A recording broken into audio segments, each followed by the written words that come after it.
Approaching the spawn, most of the cold fronts are going to be done until the fall.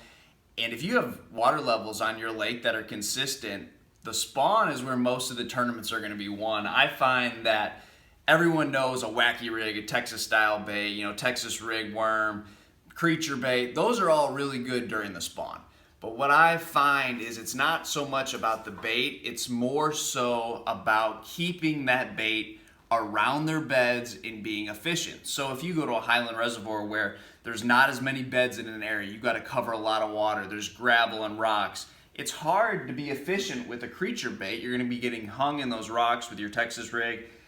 I find that a crankbait, you wouldn't necessarily think is a spawning bait, but is really good when you have to keep that bait in their beds, around the rocks, things like that, and cover a lot of water. That's a really good spawn bait.